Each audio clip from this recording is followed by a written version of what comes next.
Punishment and its legal implication workshop organized by Niaz National School. We are honored here to have Mr. Yusuf Mansoori and Mr. Vinayak Gaikwad, Sir, Senior Police Inspector, as our guest speaker.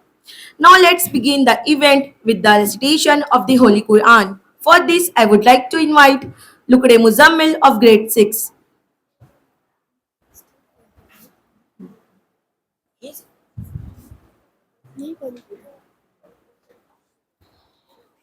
Assalamu alaikum wa rahmatullahi wa barakatuhu. My name is Muhammad Muzammil Shabbir Ahmad Lukre. I am studying in grade 6.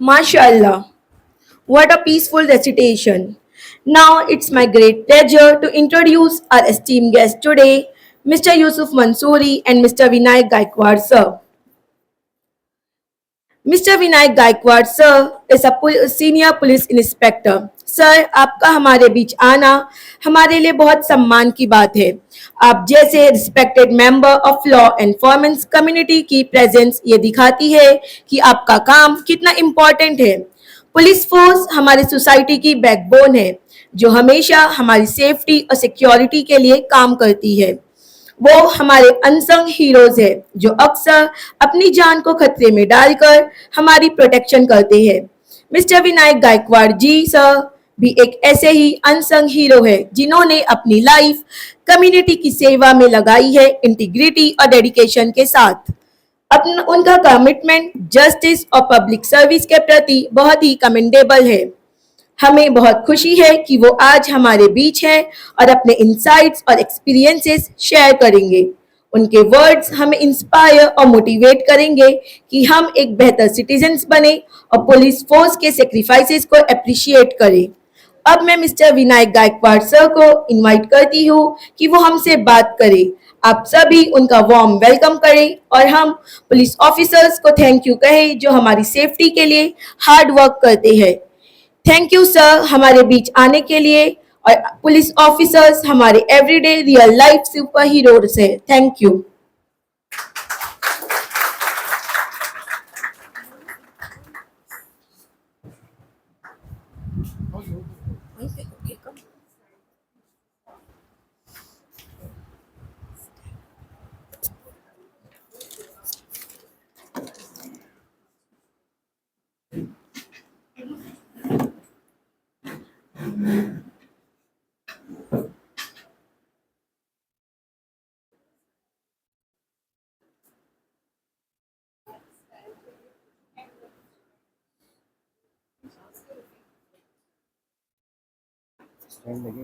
नहीं,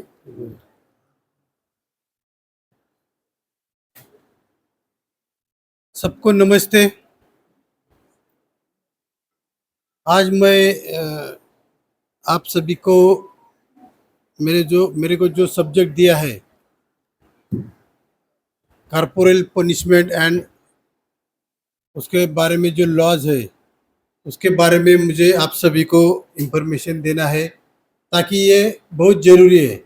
आज की generation के साथ अपने को चलना है तो ये सभी बातें सभी टीचर लोगों को मालूम होना ज़रूरी है.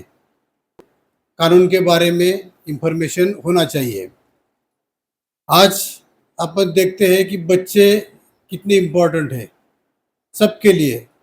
मतलब बच्चे देश का फ्यूचर है तो उनके साथ भी घर में पेरेंट्स को स्कूल में टीचर को एक अच्छा सलूक करना ज़रूरी है.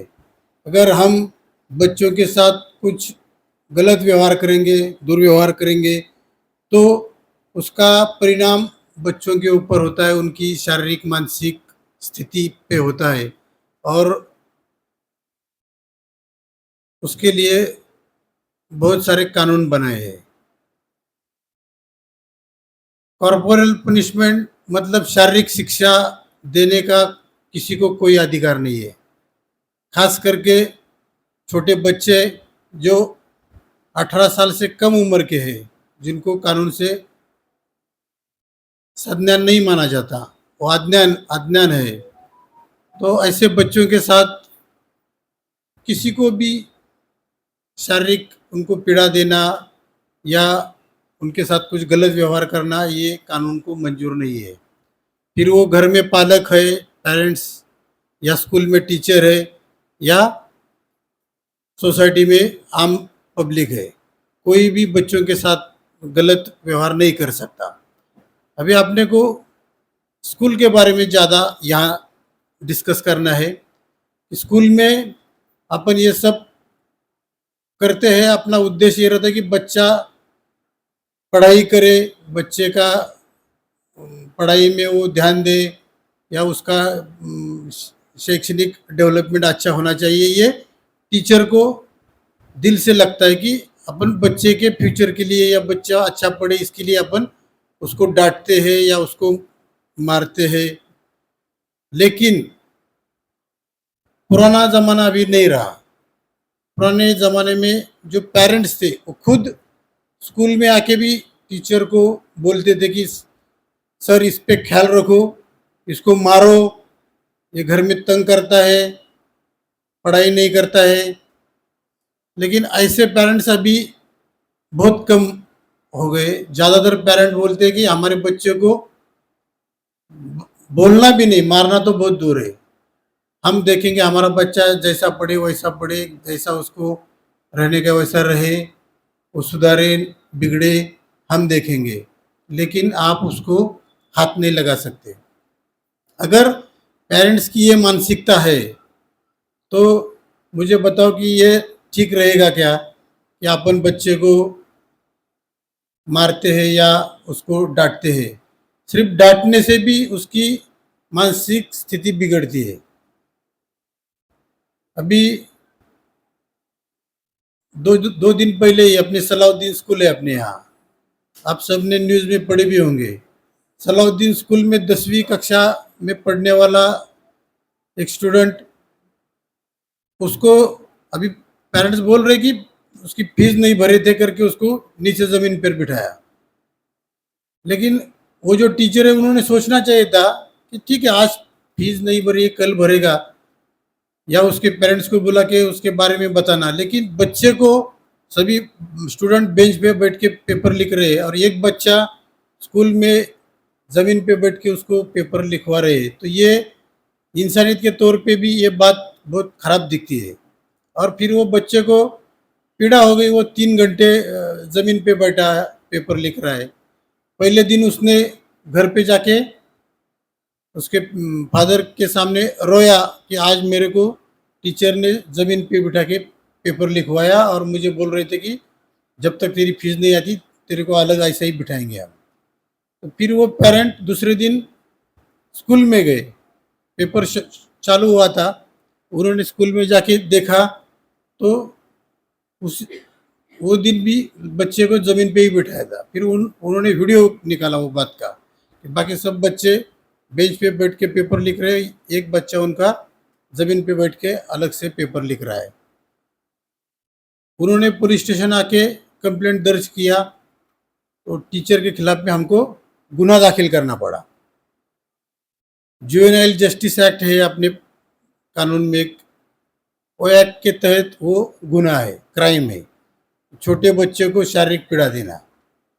उसको उन्होंने हाथ भी नहीं लगाया था, टीचर ने हाथ भी नहीं लगाया था, लेकिन उसको ज़मीन पे बिठाया। उतनी बात भी पेरेंट्स को हजम नहीं हुई कि हमारे बच्चे को, 10वीं में पढ़ने वाले बच्चे को ज़मीन पे बिठाया। तो अगर छोटी छोटी बातों पर से अगर इतना समाज में लोग इतने अभी जागरूक हुए हैं, तो अपन टीचर होके अपने को कितना सावधानी से काम करना चाहिए। ये आप सोच सकते हैं। अभी आपका उद्देश्य चाहे कुछ भी हो, अच्छा है, लेकिन फिर भी अगर बच्चा कंप्लेंट करता है, बच्चे के पेरेंट्स कंप्लेंट करते हैं, तो आपके खिलाफ में पुलिस को 100% कार्रवाई करना पड़ेगा। हमको चाहे पुलिस को लगता है कि टीचर का उद्देश्य अच्छा था, बच्चे के सुधारने के लिए उसने मारा या जो भी है डाटा, लेकिन कंप्लेंट आती है तो कार्रवाई करना ही पड़ेगा और पड़ता है। बहुत सारे कंप्लेंट्स अभी हो रहे हैं। और फिर आप ये सोचो कि आप टीचर है और इस बात के लिए अपन अपने ऊपर एक केस लगाना, कोर्ट कचहरी में जाना, तारीख पे हाजिर रहना, ये टीचर हो के आपके लिए भी अच्छी बात नहीं है। और फिर स्कूल व्यवस्थापन जो है वो भी आपके खिलाफ में कार्रवाई करेगा। उनको भी, जो व्यवस्थापन है स्कूल का, मैनेजमेंट कमेटी को भी स्कूल चलाना है, उनको भी स्कूल का रेपुटेशन रखना है, वो आपको बर्दाश्त नहीं कर सकते। मतलब आप नौकरी से भी हाथ धो सकते हैं, आपके ऊपर कानूनी कार्रवाई भी हो सकती है। दोनों तरफ से आपको ये बात फेस करना पड़ेगा। इसलिए मेरी रिक्वेस्ट है कि आज से हर एक टीचर ने एक दिल में एक पक्का ये करना है कि कोई हाल में मुझे कितना भी गुस्सा आए, बच्चे ने कुछ भी गलत काम करे, होमवर्क ना करे, फिर भी मैं उसको मारूंगी या मारूंगा नहीं। चाहे वो होमवर्क ना करे, पढ़ाई में पीछे रहे, उसके पालक को बुलाओ, उसके पेरेंट्स को बुलाओ स्कूल में, पेरेंट्स को बताओ कि आपका बच्चा ऐसा ऐसा कर रहा है, उसका पढ़ाई में ध्यान नहीं है, आप उसको मोबाइल दे रहे हो, मोबाइल का इस्तेमाल कर रहा है, ये उसकी उम्र नहीं है। ये उसके पेरेंट्स को समझाओ, पेरेंट्स को बताओ। लेकिन आप खुद होके बच्चे के साथ में मारा पीटी करेंगे तो उसका नतीजा आपको भुगतना पड़ेगा। अभी इसमें क्या क्या, कानून में क्या क्या प्रावधान है?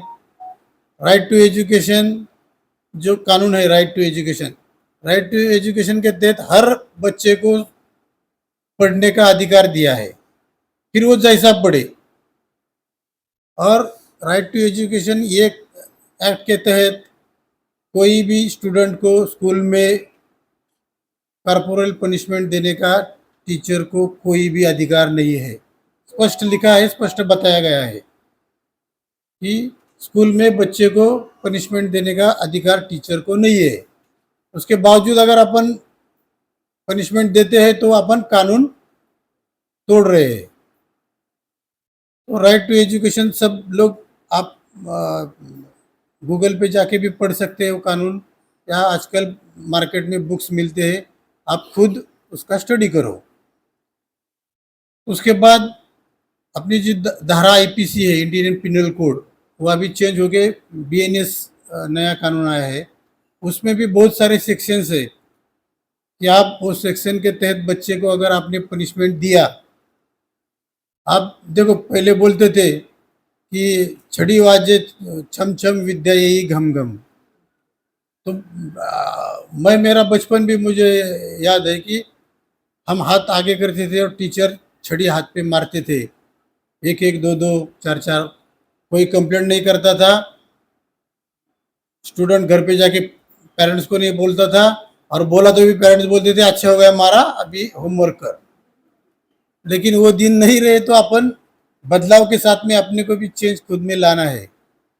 तो समझो आप एक आधे बच्चे को पनिशमेंट कर रहे, उसके हाथ पे आप छड़ी मार रहे, जो उसने हाथ पीछे किया और वो छड़ी गलत जगह पे लगी, उसका हाथ टूटा या उसका पैर पे कुछ जख्म हो गई, कोई वो, तो क्या हो सकता है? बच्चे का मेडिकल हो सकता है सरकारी दवाखाने में, उसका सर्टिफिकेट आएगा और उस सर्टिफिकेट के मुताबिक आपके ऊपर बीएनएस के तहत गुना दाखिल हो जाएगा। आपने बच्चे को जख्मी किया, उसका हाथ पैर टूटा, जो भी है उस टाइप का सेक्शन लग जाएगा। दूसरा भी मैं कल जो हमने परसों दाखिल किया गुना, वो JJ act, juvenile justice act, उसके सेक्शन 75 में बच्चे को मारना, उसको इंसल्टिंग ट्रीटमेंट देना, उसको मानसिक त्रास देना, ये सब उस सेक्शन में आता है। तो उसके तहत आप लोग जुवेनाइल जस्टिस एक्ट का उल्लंघन कर रहे, वो गुनाह आपके ऊपर दाखिल हो जाएगा। मतलब बीएनएस के बहुत सारे सेक्शन है, 324 है, 323 है, 25 है। सीरियस इंजूर को या तो उस टाइप के सेक्शन लगते हैं, बहुत सारे सेक्शन है। दूसरी बात, दूसरा एक नया कानून आया है, पोक्सो एक्ट बोलते हैं उसको। पोक्सो एक्ट के तहत बच्चे को या स्टूडेंट को अपन उसके साथ में कुछ गलत किया, मतलब गर्ल स्टूडेंट है और टीचर ने उसको कुछ एक साल पहले भी हमने एक स्कूल में ऐसा ही टीचर के ऊपर गुनाह दाखिल किया है। गर्ल स्टूडेंट ने कंप्लेंट दिया कि टीचर मेरे को बैड टच कर रहे हैं, मेरे साथ सेक्सुअल हरासमेंट कर रही है मेरी, तो वो उसका भी कानून है, वो उसकी धारा टीचर पे लग सकती है। इसलिए टीचर लोगों का फर्ज बनता है कि अपने को बच्चों को पढ़ाना है, सिखाना है, और वही अपना मकसद है। स्कूल के बच्चों के साथ में वो फिर लड़का है लड़की है, आपको कुछ गलत बेकानूनी चीज़ आप नहीं कर सकते, ये पक्का आपने आज के बाद ध्यान में रखना है। नहीं तो मैं अभी आपको बहुत सारे कानून के सेक्शन बताए, उसके तहत बहुत सख्त कार्रवाई आपके ऊपर हो सकती है। इसके बाद आपकी जो बदनामी होगी, स्कूल की बदनामी होगी, उसके भी जिम्मेदार आप खुद रहोगे। ये कोई भी स्कूल में ऐसी घटना होती है तो मीडिया बहुत तेज है आज के ज़माने में, पहले पुलिस के पहले स्कूल में पहुंचती है, फिर वो वीडियोस निकालती है, अलग अलग चैनल पे न्यूज़ चलाते हैं, फिर उसमें टीचर का रोल डिफाइन हो जाता है कि ये टीचर ने ऐसा काम किया, बच्चे को पनिशमेंट दिया है, बच्चे के साथ गलत व्यवहार किया, सेक्सुअल हरासमेंट किया,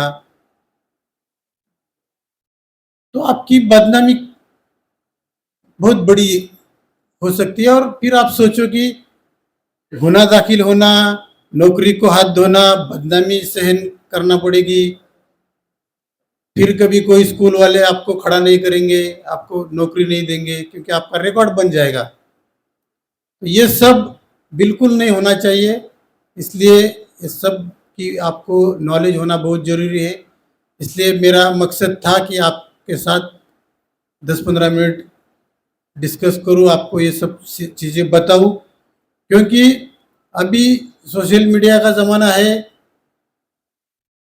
पेरेंट्स अपने बच्चों का ही साथ देते हैं और बच्चों के लिए अलग अलग कानून आए हैं।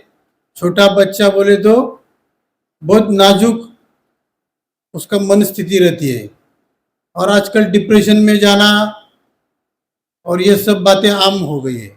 तो अपना फर्ज बनता है कि जो चेंजेस आई है उसके साथ चलना है, गुस्से पे कंट्रोल रखना है, और ये सब गलतियां अपने हाथ से कभी नहीं होगी। इसके लिए खुद पे कंट्रोल करके अपनी नौकरी निभाना है। ये सब अगर आप करेंगे तो आपको कभी कोई कार्रवाई का आप मौका किसी को नहीं देंगे, और आपके हाथ से एक पढ़ाई का अच्छा काम हो जाएगा, इसका मुझे पूरा गारंटी है। मैं आज यहाँ पे, मुझे स्कूल कमेटी ने बोला कि आप सबके साथ ये मौका दिया, मैं आपके सामने मेरी बात रख सका, इसके लिए मैं उनका बहुत बहुत थैंक यू बोलता हूँ और मेरी बात यहाँ पे समाप्त करता हूँ। धन्यवाद।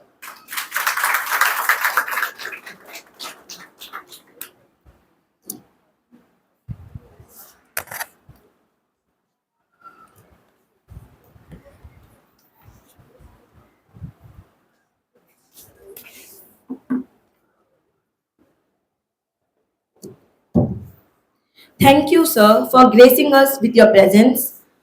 Now I would like to call our General Secretary, Mrs. Farzin Chaudhary, Madam, sorry, to address us. Thank you, ma'am, for coming and motivating us and always supporting us.